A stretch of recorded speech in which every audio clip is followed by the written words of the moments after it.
I'll have you guys do your review stuff during that meeting, and maybe even have you grade your own homework during that meeting. Okay. Today's material. So finishing off chapter 7. Remember what chapter 7 has roughly been about so far is working with fractions. Multiplying fractions together, dividing fractions by fractions, adding fractions together. But this time it's fractions of expressions rather than just numbers. So this next section is going to be on, I think the author calls them complex fractions. Fractions inside of fractions. Now how do you work with a fraction inside of a fraction? Same way you know in love. You just do the numerator first, then the denominator, and then you'll have a fraction over a fraction, and then you know how to divide one fraction by the other. You just multiply by its reciprocal. So let's work through this. So going to simplify. So simplifying my numerator, I'm doing 2/3 minus 1/4. What's the first thing I do? Find a common denominator. Common denominator. What's my common denominator going to be? 12. 12. So I need to multiply this one top and bottom by 4, and this one top and bottom by 3. And that puts them both over 12. So 2 times 4 is 8. And I'm going to subtract 1 times 3 is 3, all over 12. So this is my numerator. Now, writing out my denominator. My denominator, I have 5, 6, and 1/2. What's my common denominator going to be? 12. You could use 12 if you wanted, but 6 is easier. That's true. So to get 6 here, I need to multiply this one top and bottom by 1. And to get 6 here, I need to multiply this one top and bottom by 3. So I'm going to end up with 5, 6 plus 3, 6. So it's going to look like that. You with me? Yeah. All right, now just simplify both these. 8 minus 3 leaves me 5. So we have 5/12. And rather than dividing by this, we're going to multiply by its reciprocal. That's how you divide one fraction by another. You multiply by the reciprocal. So we're going to put the 6 at the top here. And in the denominator, what are we going to have? 8. Perfect. Okay, and then this is going to be, you can multiply it out, then reduce, or you can reduce and multiply it out. However you want to do it. I'm going to take a 2 out of the 6 and a 2 out of the 12 before I multiply. So if I take 2 out of 6, what am I left with? 3. 3. If I take 2 out of 12, what am I left with? 6. 6. So I'm going to get 5 times 3 is? 50. And I'm going to get 6 times 8 is? 48. 48. Those girls are paying off. All right. And so that's going to be our answer. Oh, you got 15 over 16. They simplified it. Oh, I missed a 3. 6 goes into 12. Why did I cross it out and leave a 3? That was really dumb. Reset. We had 12 here and a 6 here. You guys can't let me do that. My wow. All right. 6 goes into both of those. How many times does 6 go into 12? 2. Twice. How many times does 6 go into 6? Once. Once. Okay. So 5 times 1 gives us 5. 2 times 8 gives us 16. 5/16. Much better. Okay. So that's how they got that answer. All right. Seems like, okay, this one looks more fun. Erase all this now. So let's look at this one. Looking at the numerator, what's my common denominator going to be?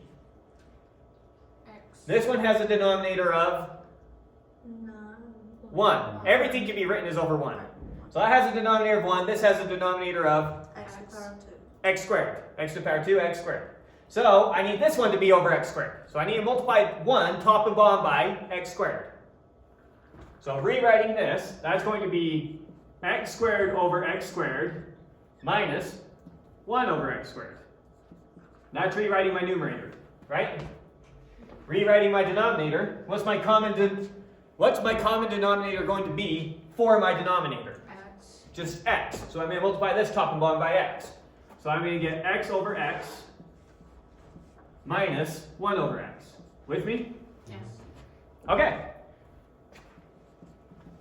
Rewriting it one more time. I probably should have just written it this way to start with. So that's going to be x squared minus 1 over x squared, all divided by x minus 1 all over x. Good? Now, to divide one fraction by another, you multiply by its reciprocal. So I'm doing x squared minus 1 over x squared times the reciprocal of this, x over x minus 1. Okay, do you see anything that can cancel? The x squared. The x squared can cancel with this. So if I take that canceling x top and bottom. That gets rid of the squared there, and that gets rid of that, leaving it with a 1. So I'm left with x minus 1, or sorry, x squared minus 1, all over in the denominator. It's going to be x times x minus 1. Can it reduce anymore? No. Yes, we need to factor. Don't forget that we still need to factor. X squared minus 1 can be viewed as x squared minus 1 squared. It's a difference of squares. Do you remember that? Yes. And so difference of squares can always be factored into the, we'll write down here, bring out space. It can always be factored into the first thing minus the second thing times the first thing plus the second thing. And we have that all over x times x minus 1. All right, and now what do we see? You can X out your X minus 1. X minus 1's go out top and bottom, perfect, and we're left with x plus 1 all over x. And that's going to be our final answer. Okay, here's a messy looking one.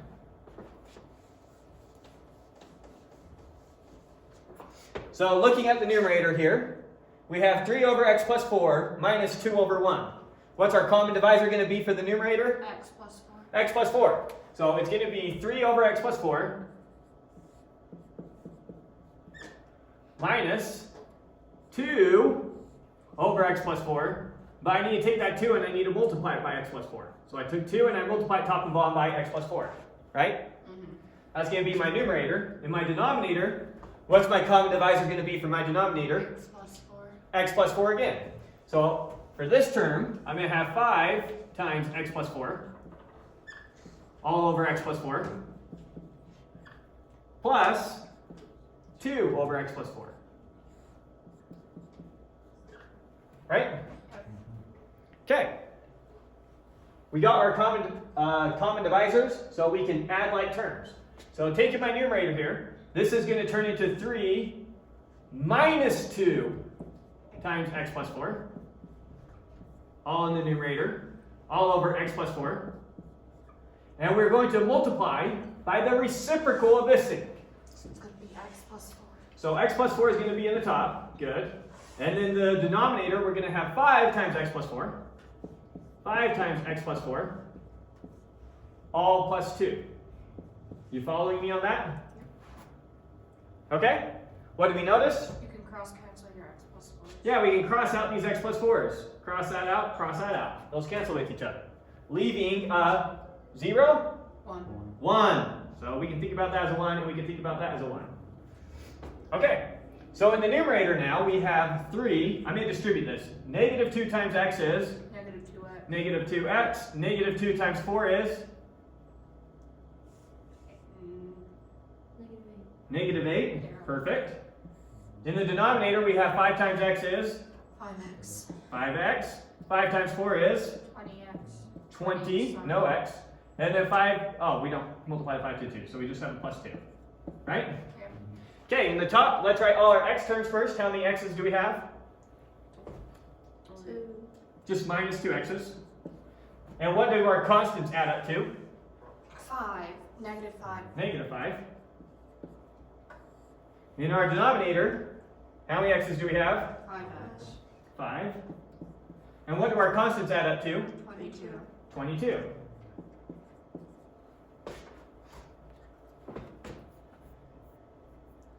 And so, there's our solution, negative 2x minus 5 over 5x plus 22.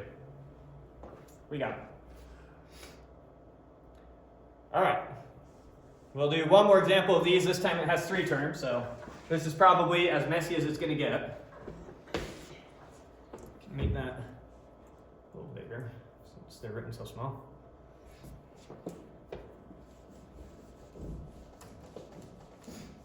Okay, so looking at our numerator first, what is our common denominator going to be for all 3 of these? AB. AB, so they all have an AB. Is that all that they all have? This one needs at least 2 B's, this one needs at least 3 B's, this one needs at least 1 B. Yes. So how many B's do I need to reconstruct all of these? Just one. Just 3. Oh, yeah. AB squared goes into that evenly. AB cubed goes into that evenly. AB goes into that evenly. So this is going to be my common divisor. So what do I need to multiply this one by, top and bottom, to get this in the denominator? AB. It already has an a, so we don't need another a. 1. We just need to multiply this top and bottom by 1b. So if I multiply this one by b over b, then in the denominator, what am I going to get? I'm going to get 1a and I'm going to get 3b's. Yeah. And it's going to be its denominator. What do I need to multiply this one by, top and bottom, to get this in its denominator? 1b. If I multiply it top and bottom by 1b, That'll get you 4. then I'm going to get 4b's in the You denominator. don't need to. We don't need to do anything. It already has that as its denominator. We're good. All right, what does this one need, top and bottom? B squared. B squared. So multiply this one top and bottom by b squared. So that's what we're going to do to the numerator. Now, what's our common denominator for the denominator? A squared. This one needs an a squared b. This one needs at least a 1. And this one needs an ab. So what's our common denominator going to be for all of them?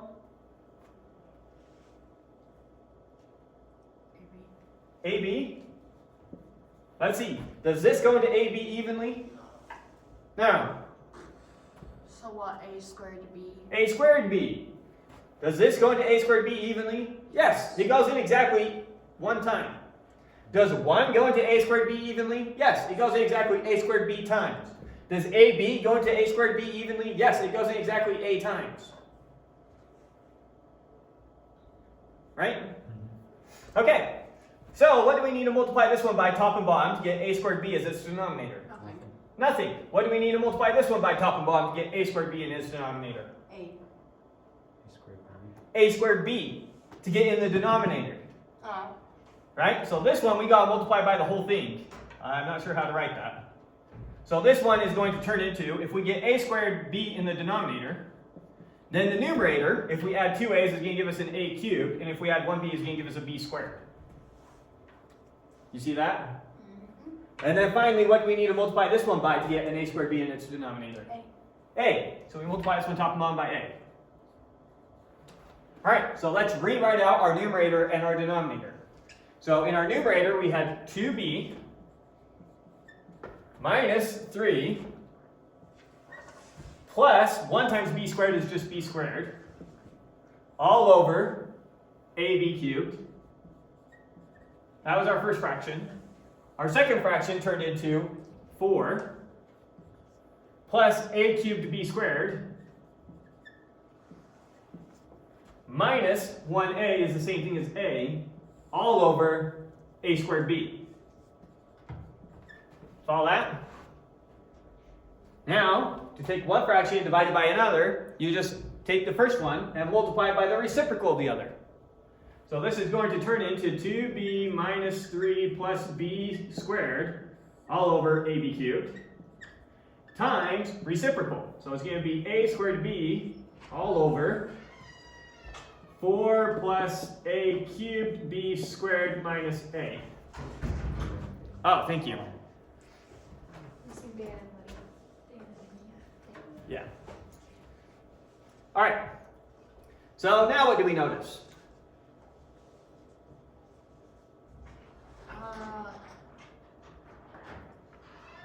Can you not simplify further? We can cancel out an a with 1a here. So cancel out that a, and that gets rid of the a squared and leaves us with just 1a. We can cancel out a b with a b cubed here, so that cancels out with that, just leaving a b squared, right? Yes. Okay, so that's what we're left with. We're left with an a up here and a b squared down here. So just multiply it all out. So a times that is going to give me 2ab minus 3a plus ab squared, all over. Right here, we get 4b squared plus a cubed b squared minus ab squared.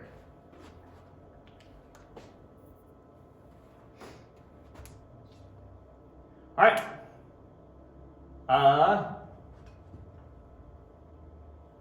Trying to think. I'm not sure if anything's going to factor, so some form of that is going to be our solution. So let's see if we got the same thing they had. 2ab 2ab minus 3a plus ab squared in denominator 4b squared plus a cubed b to the 4. We had b squared, so let's check that. That's something up there. Oh, you have to, it's your b squared and your b squared. My b squared and my b squared gives me b to the 4. Thank you. Good catch. Probably when my screensaver went on, got distracted. Okay. And then minus ab squared. So that b to the 4 came from this times this. Yes. Okay. Good with that? Yep. So that will be that section.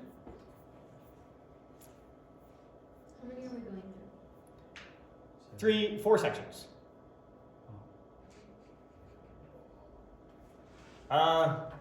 Let's do one more weird example that has the negative exponents. These are kind of the same. Let's do a negative exponent example.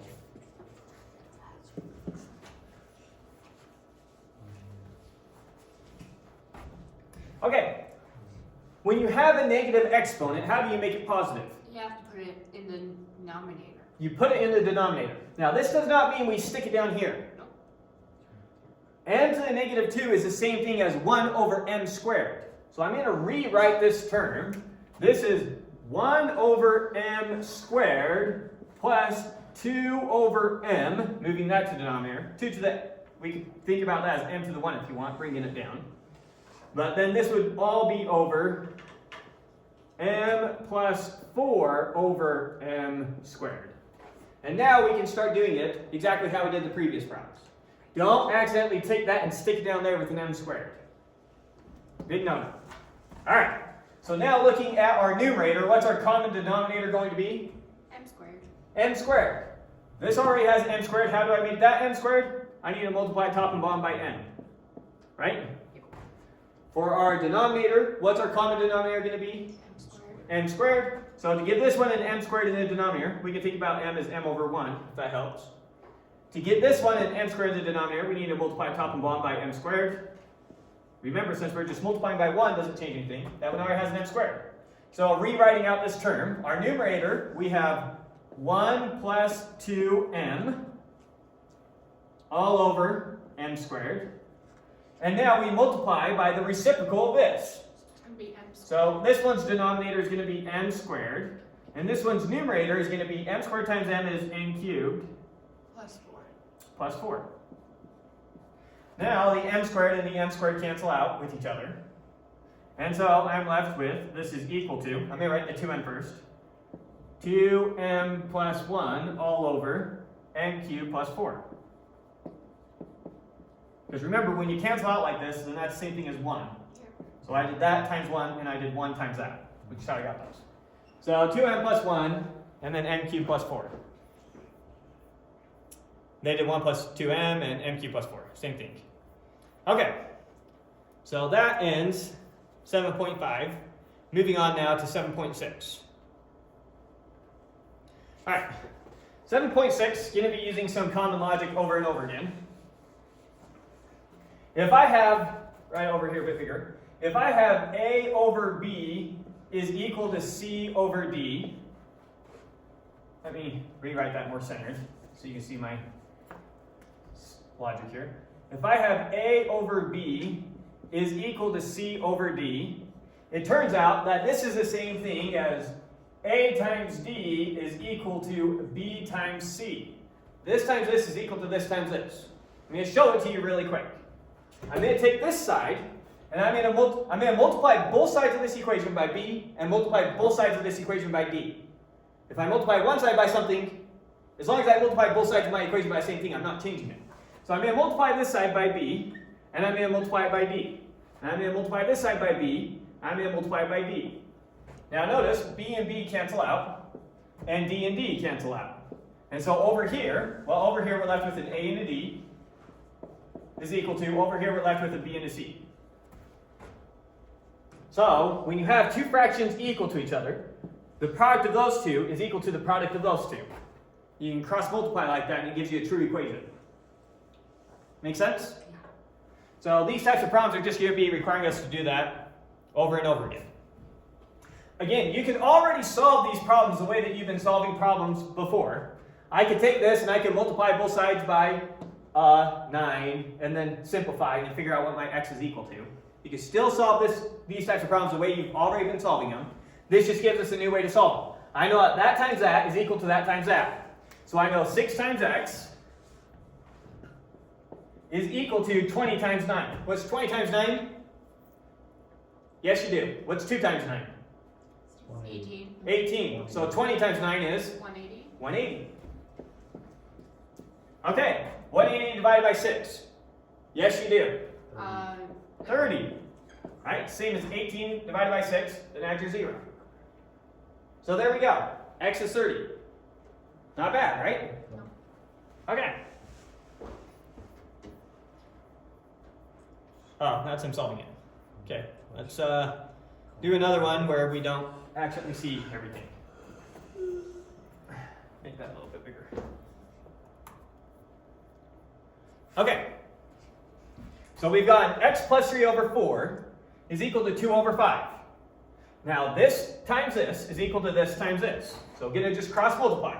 So 5 times x plus 3 is equal to 2 times 4 is, that was quick. Okay. 5 times x just gives us 5x. Plus 15. Plus 15 is equal to 8. Now what do? You're going to subtract 15 from both sides. Subtract 15 from both sides. And we're left with 5x is equal to what? -7. Minus 7. Divide both sides by 5, and we're left with x is equal to minus 7 fifths. So, super easy. You're going to love these problems on the test, right? Oh, yeah. Let's do one with 2 x's. It doesn't change anything, but in case it throws you off. Multiply these two together. I'm not going to write it out now. You're going to tell me what to write rather than me writing every step. So 4 times 3x gives me 12x 12x. 4 times 2 gives me plus 8. 8 is equal to the product of these two, which is 6x. Perfect. Now we get all our x's on one side and all our constants on the other side. So I'm going to subtract 6x from both sides and subtract 8 from both sides. All right, 12x minus 6x leaves me 6x. The 8's cancel out is equal to, x's cancel out, and we're left with negative 8. Or in other words, x is equal to -8 over 6. negative 8 over 6, which is equal to 4 over 3. minus 4 over 3, minus 4/3. Yes. Perfect. So x is equal to minus 4/3. And their solution, negative 4/3 equals x. Okay, so you get the idea with that. Let's see if they give us any more complex ones. This one will be more complex because it's going to give you a square.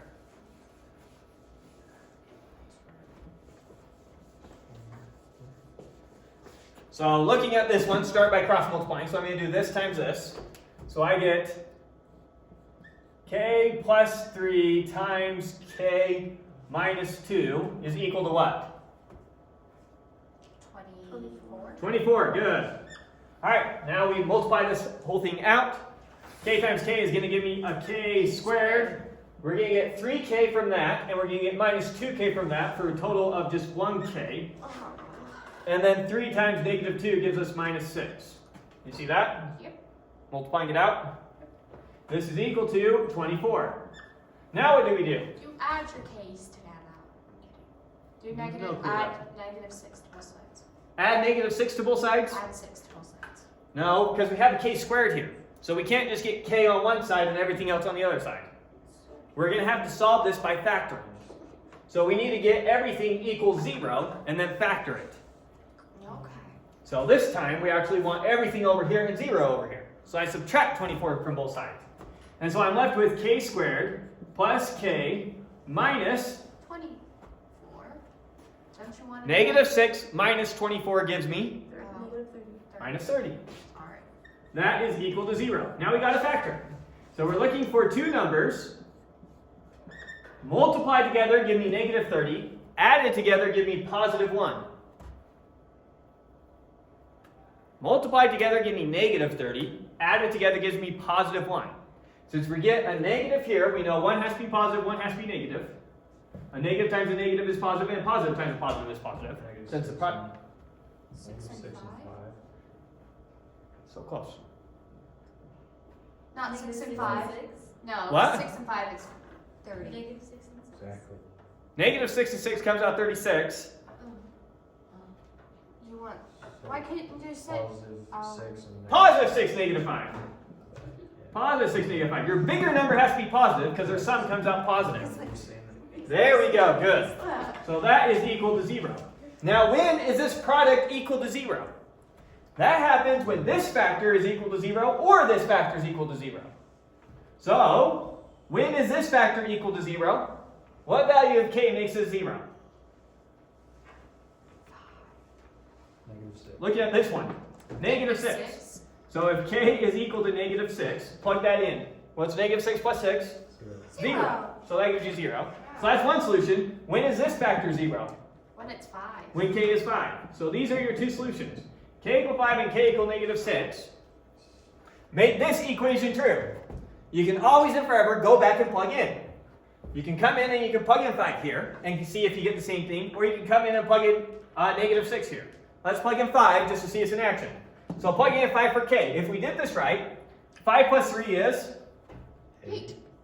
So we're saying a over 3 is equal to 8 over, what's 5 minus 2? 3. 3. Is 8 thirds equal to 8 thirds? Yes. Hey, it worked. And you can plug in negative 6 to see that also worked. You can always check on these types of problems. Plug back in your answer. It's real easy to do. Look how easy it was to plug back in. It's not worth going through all this work and not quickly checking your answer. Quickly check. All right. So when we don't check, we just don't want to. Sorry, what was that? Nothing. Didn't sound like that. On the tests, I always double check. That's good. Right? And then if I get the wrong answer, I go back and I'm like, oh, I don't know how to do this problem. Well, So I just skip it. sometimes you can just see that you made a mistake. Okay. So now we're going to get the word problems. Uh-oh, scared. So let's take on this problem. A 6-foot-tall man casts a shadow that is 3.5 feet long. If the shadow of a flagpole is 8 feet long, how tall is the flagpole? That's a good question. So how do we solve this? Here's what you keep in mind. The ratio of your shadow to your height is going to be the same for both of you. Let me give you an example. Let's say that I was exactly 2 meters tall and my shadow was exactly 1 meter tall. Then I'm exactly twice as tall as my shadow, right? Yes. Which means that if a flagpole casts a shadow that's 2 meters tall, how tall is a flagpole? Twice as big. Twice as big. So if its shadow's 2 meters, how tall is a flagpole? 4. 4 meters. Right? Okay.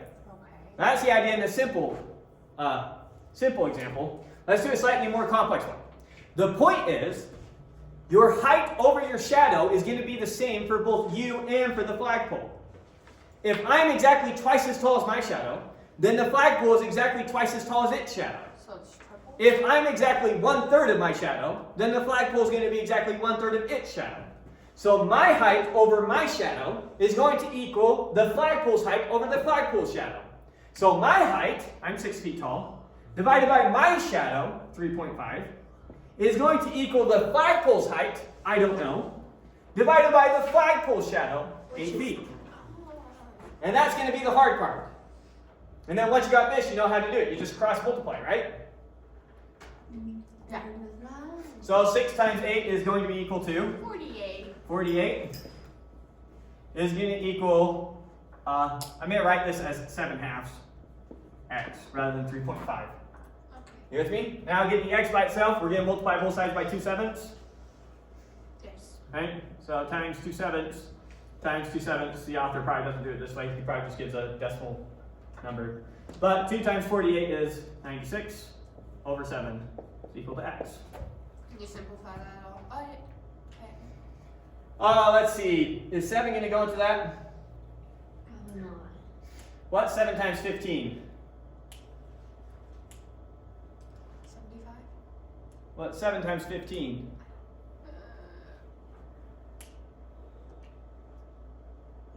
105. 105. Now subtract 7 from that. Yeah, it doesn't work. 105 minus 7 is? 105 minus 7 is? I just want to tell you the answer. I want you to know how I think these things. 96. No, it's 98. I don't know. So 7 goes into 98, so it can't go into 96. That's how I was checking in my head. And multiplying by 15, that's easy to do. By 15, why 15? Well, I was trying to pick a number that was going to be close to 96 when I multiplied 7 by it. So I was guessing 15 would be close. I chose 15 because it's also a nice one to multiply by. 7 times 10, 70. 7 times 5, 35. 70 plus 35, 105. So it was an easy one to multiply. Anyways, that's how I checked. So no, 7 doesn't go into it. So you can't say. Just walking you through some of my own thinking. And he says 13.7 feet. So you would just use a calculator to get the answer there. All right, let's do another one of these problems.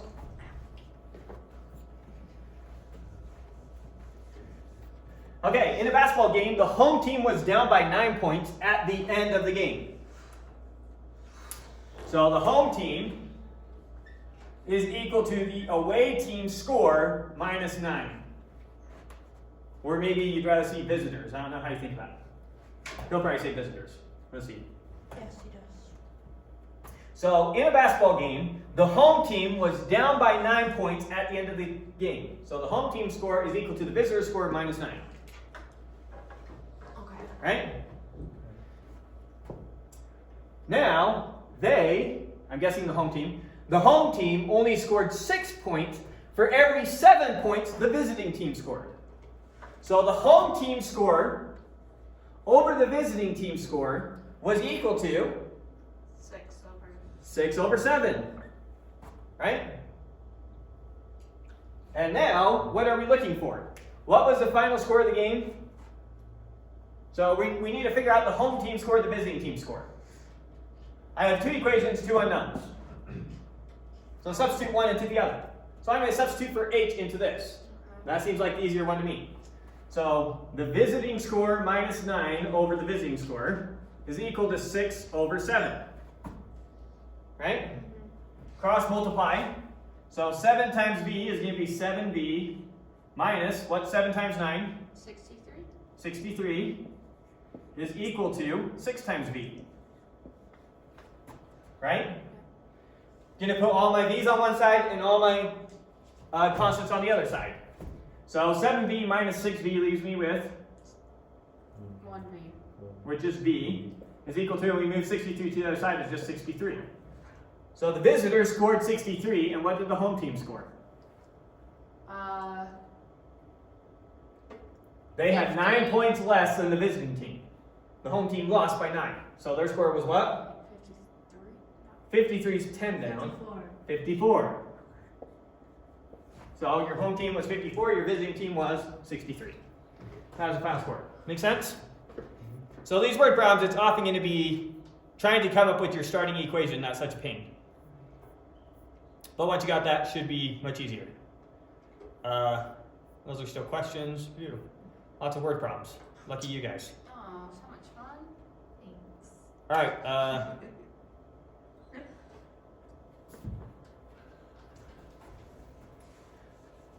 This next section, we're just teaching you another technique for solving problems like this. You already know how to solve a problem like this for x, right? Now, the thing we hate is what? Why is that equation so annoying to us?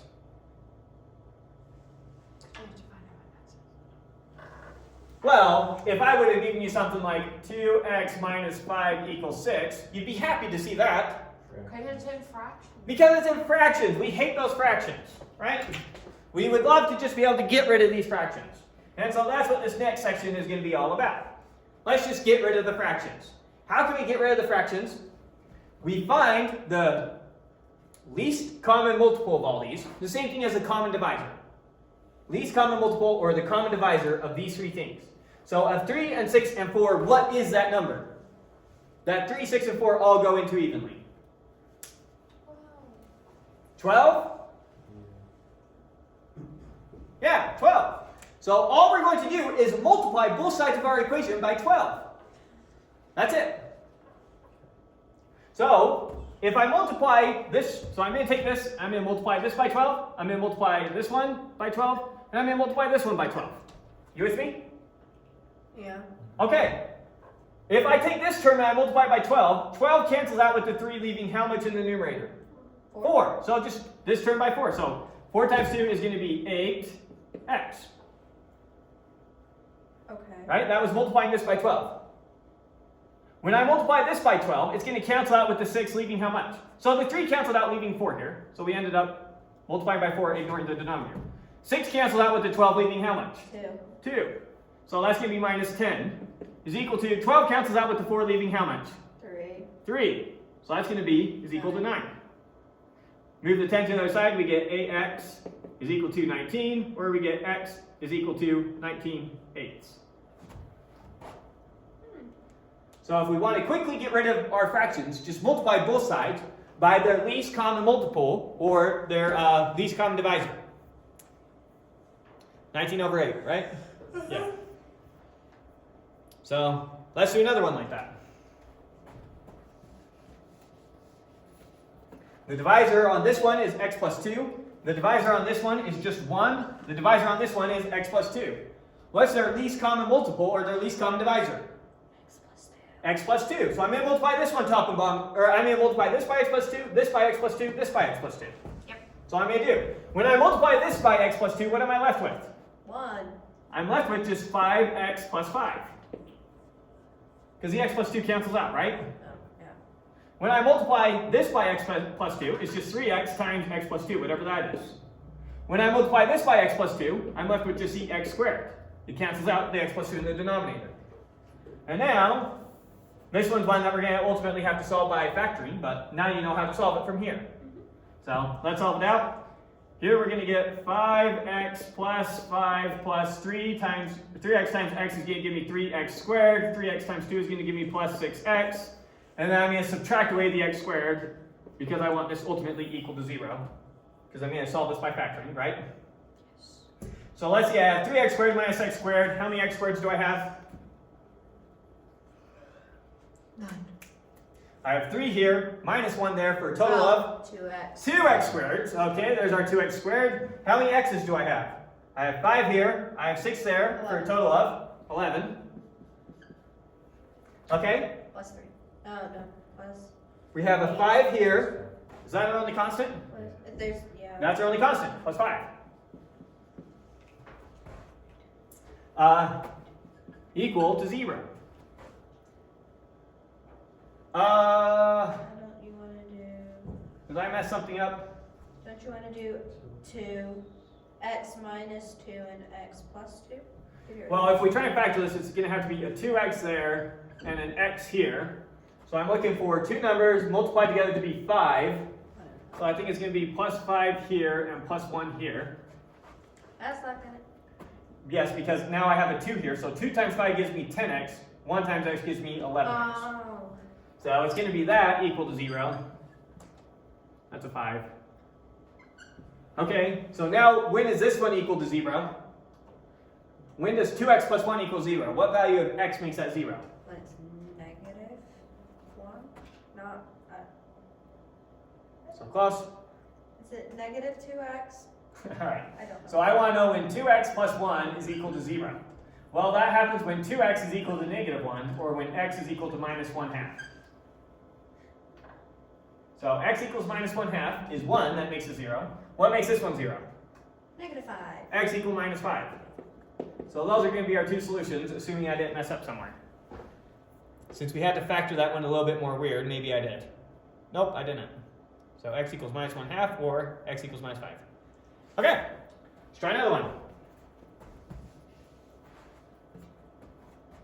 So we've got this. This one's over x plus 2, this one's over x plus 1, this one's over x plus 2 times x plus 1.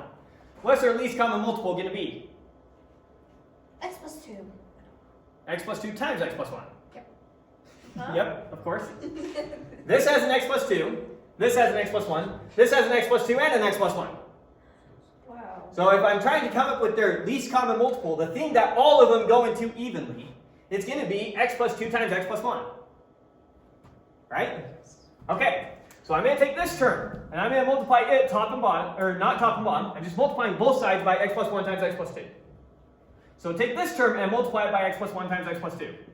X plus 1, x plus 2. I'm going to multiply that to this term. I'm also going to multiply it to this term. This term I'm going to take it, I'm going to multiply it by x plus 1, x plus 2. And I'm also going to do that to this term. I'm going to take this term, I'm going to multiply it by x plus 1 times x plus 2.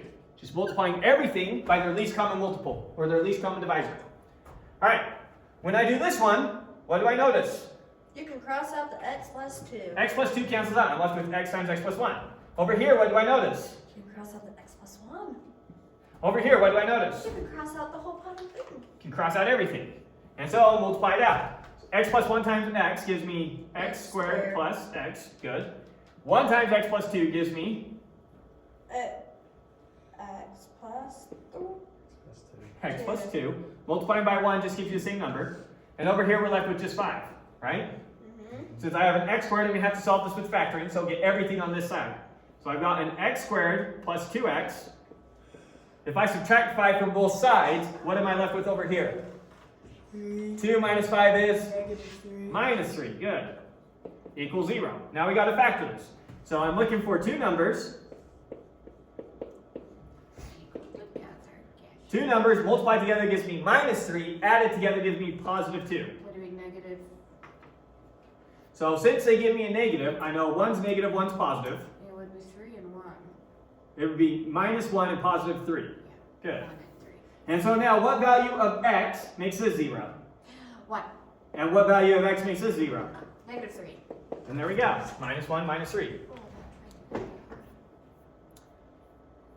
Minus 1, minus 3. Or positive 1 minus 3. Oh, that's what we said. Okay. All right. That's the same thing. Don't think we need to do another one like that. Yeah, those are all the same. So we'll go to the next section. Okay, next section, and I think this is our last section, yes. Our last section here is all about converting units. Have you converted units before? I slightly remember it, but You slightly remember it. It's really going to help if you know some basic things like how many feet are in a yard, 3, how many feet are in a mile, 1,000. 5,000. 5,000, I don't know. 280. These are common things that you need to get used to. That's just a consequence of dealing with our crazy way of tracking units. So, common ones you're going to need to know. Minutes in an hour and seconds in a minute. Hopefully you're good with that. 16 ounces in a pound. You're going to need to know that. Common units. And then we're going to be converting different units. If me and you are 2 miles apart, how many feet apart are we, for example?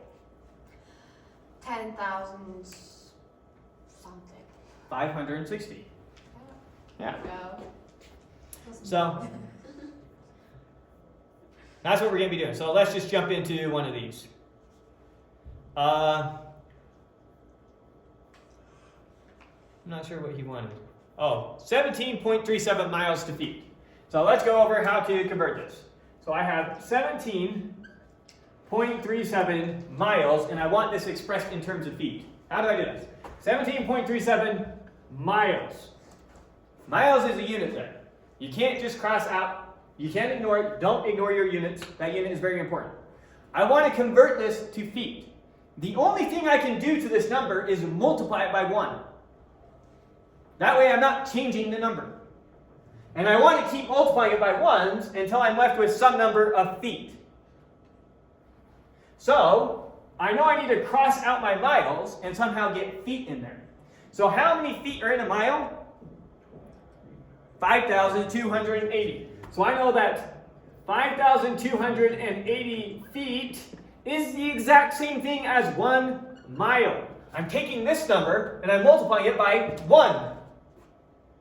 5,280 feet divided by 1 mile is 1. That and that are the exact same thing. Does that make sense? Now notice what this does. Now I can cross out miles with miles top and bottom. And when I multiply this, I'm left with some dimension in feet. Now you're going to be allowed to use your calculator on these problems, and so this is just going to be a matter of plugging into your calculator really quick.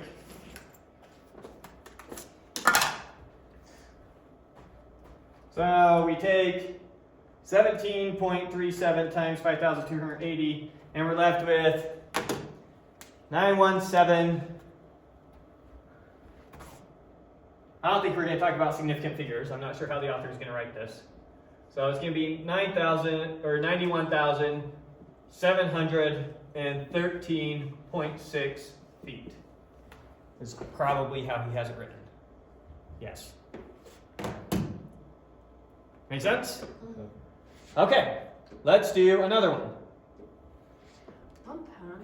How many pounds are in 435 ounces? Oh, that's 16 ounces. So we have 435 ounces. We're trying to get it units in terms of pounds. The only thing we can do is multiply that by ones. So the one I'm going to multiply this by is what? 1 pound, that's 16 ounces. 1 pound, lb's for pound, over 16 oz for ounces. And now, oz and oz cancel out, and I'm left with 435 over 16 pounds. And 435 divided by 16 gives us 27 point, I don't know if he just leaves it as a fraction. We'll see how he leaves it really quick. Yeah, he writes it out. And it gives you that. 27.1875 pounds. Let's do another one. A student averaged 45 miles per hour. This one has 2 sets of units. When we say that you are going 45 miles per hour, we are saying that you are going 45 miles in 1 hour. That's how you write 45 miles per hour. Now we're going to try and change this into, what's the student's speed in feet per second? How many feet are you going every second? So I want feet in the numerator, and I want seconds in the denominator. What should we do first? Should we get feet up here first, or should we get seconds down here first? Let's just do this. It doesn't matter which way. Let's just do feet. Feet first. Let's get the feet up here first. So I need to multiply this by a 1. It needs to be a 1 that has feet in the numerator and miles in the denominator. So I'm going to multiply this by 5,280 feet over 1 mile. Right? So when I do that multiplication, miles is going to cancel out with miles. And now it's going to give it to me in how many feet I went every hour. But I don't want feet per hour, I want feet per second. So I've got to convert hours to seconds. Are we okay going straight from hours to seconds, or should we go to minutes first? If I ask you how many seconds are in an hour, is that a scary question? Yeah. Yeah, kind of? Well, Okay, we'll go to minutes first. there's 60 minutes in an hour. There's 60 minutes in an hour. Okay, so 1 hour is the exact same thing as 60 minutes. 1,200. 3,600 is what we'll get. But if you're not comfortable with that, fine. Close. 6 times 6 is 36, and then add your 2 zeros, 3,600. But anyways, this gets us to, notice hours now is going to cross out with hours. And now we're going to get feet per minute, if we were to multiply this out. But we're not looking for feet per minute, we're looking for feet per second. And so we know that there's 60 seconds in 1 minute. And now, oops, wrong way. Thank you. 1 minute has 60 seconds. And notice that the minutes are going to cancel out with each other. Oh, wow. And so when we multiply all this out in the numerator, we get 45 times 5,280 times feet. So it's going to be 45 times 5,280 feet, all over 60 times 60 times seconds. 60 times 60 times seconds. And now, you can plug that to your calculator. You do 45 times 5,280 divided by 3,600. You get 237,600 for the top part. Oh, I want all in one go. Oh. So 45 times 5,280 gives me that. Take that and divide it by 3,600 gives me 66. Comes out exactly 66. So this is 66 feet per 1 second.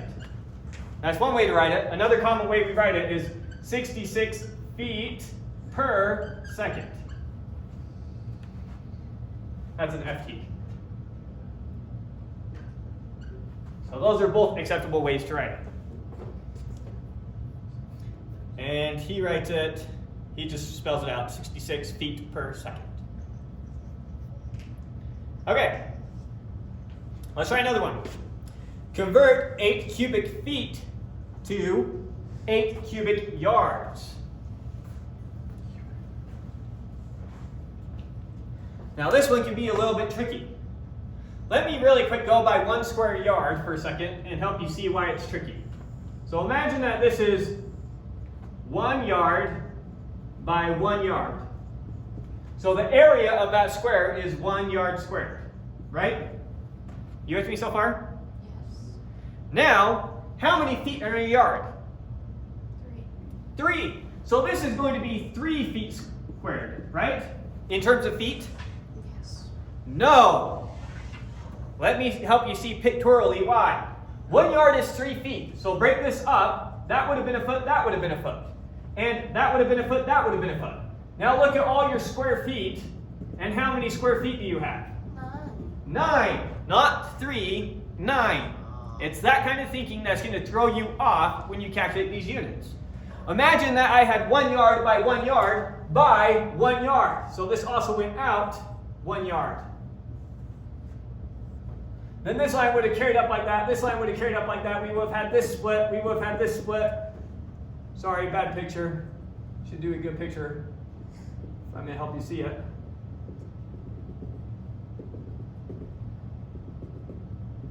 And so 1 cubic yard is how many cubic feet? 27. 27. We have 9 in, if you're cutting slices this way, we have 9 cubic feet here, and then 9 in the middle slice, and then 9 in the end slice. So it's 3 times 3 times 3. So 1 cubic yard is 27 cubic feet. Make sense? So that exact logic, hopefully that picture helps, but that logic is what you're going to fall prey to over and over again. That bad logic of, oh, 1 cubic yard, oh yeah, that's 3 cubic feet. No, it's 27 cubic feet. So now let's see mathematically how we express this so we don't accidentally make mistakes. So this time I start out with 8 cubic feet. So I have 8 feet cubed. How many cubic yards is this going to be? It's going to be way less than 1. I know it takes 27 cubic feet to get 1 cubic yard. So 8 cubic feet is for sure less than 1 cubic yard. Make sense so far? So I need to get yards cubed up here. Now remember, feet cubed is the same thing as feet times feet times feet. That's what it means to cube something. It means to multiply by itself 3 times. So I'm going to do this stupid the first couple times to make it very explicit so you can see exactly what's going on. So this is 8 feet times feet times feet. 8 cubic feet, right? Now I want to represent this as cubic yards. So 1 yard is 3 feet times 1 yard is 3 feet times 1 yard is 3 feet. Now feet cancels with feet. Feet cancels with feet. Feet cancels with feet. I'm left with yard, yard, yard. But in the denominator now I have 3, 3, 3. So it's 8 over, what's 3 times 3 times 3? 27 yards cubed. You see that? I don't know if they leave it as 8 over 27 or write it as a decimal. They write it as a decimal. A little less than a third. Oops, sorry. Get it your way. I like that way of writing better. Okay. Let's do another one. So I've got a room, and I measured the room. My room is 10 feet wide and 12 feet deep. What is the area of my room in terms of yards?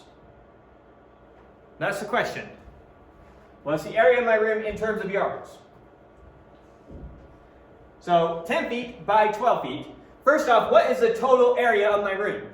If it's 10 feet wide and 12 feet long, what's the area of my room? 120.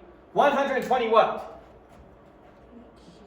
Feet Feet squared. Look, how did you come up with 120? You said, look, it's going to be 10 feet times 12 feet. That's how you get the area of something. Length times width. That gives you the area of a rectangle. Okay, and this is equal to, what's 10 times 12? 120. What's feet times feet? Feet squared. There it is. So now I'm trying to express that as yards squared. So I have 120 feet squared. I need to get that as yards squared. So I need to multiply it by 1 yard. So I have to divide by 3 feet. I'm multiplying this number by 1 so I don't change it. Once again, multiply by 1 in terms of yards and feet. And now what do we get? That cancels out with those two. And so we're left with 120 divided by what? 3. 9. And it's this many yards squared. Or,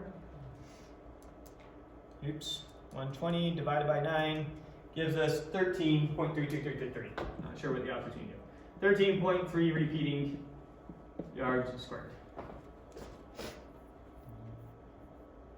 And 13.33. He wrote 2 decimal places. Okay. Let's do one more of these. This one looks a bit more complex. All right. A child is prescribed a dosage of 12 milligrams of a certain drug and is allowed to refill his prescription twice. So he's going to go through his prescription 3 times. So you use it, refill it, use it, refill it, use it. So 3 times. So he's using it 3 times if he's allowed to refill it twice. Okay. 180 tablets. She's looking ahead. Okay, so a child is prescribed a dosage of 12 milligrams of a certain drug and is allowed to refill his prescription twice. If there are 60 tablets in a prescription and each tablet has 40 milligrams, how many dosages are in the 3 prescriptions? All right, so first, let's calculate how many milligrams this kid was given. Now, she already said, look, we have 60 tablets in a prescription, right? And how many prescriptions did we get total? 3. So how many pills did we get? 180. We got 180 pills. Now let's figure out how many milligrams the child was given total. Each pill has how many milligrams? 4. 4. So I know that 4 milligrams is the same thing as 1 pill. Maybe we'll do pill units. You with me? Yep. And then finally, we're trying to figure out, what was our question? How many dosages? 1 dosage is 12 milligrams. So 1, we'll use DOS for dosage, is the same thing as 12 milligrams. You with me? Yeah. And there we go.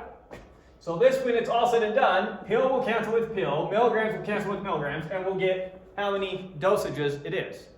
So it's going to be 180 times 4, but then maybe we'll just write it all out. Times 4 divided by 12, it's going to be this many dosages, right? Yeah. Now, notice that 12 and 4 cancel out, leaving 3 in the denominator, right?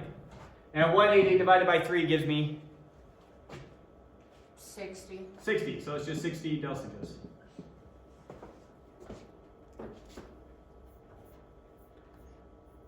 $60 doses. Okay. And there it is. The author gives you common conversion tables that you use. And with that, let's hand out those drill sheets and get started on our drill sheets. And I got to jump in a meeting.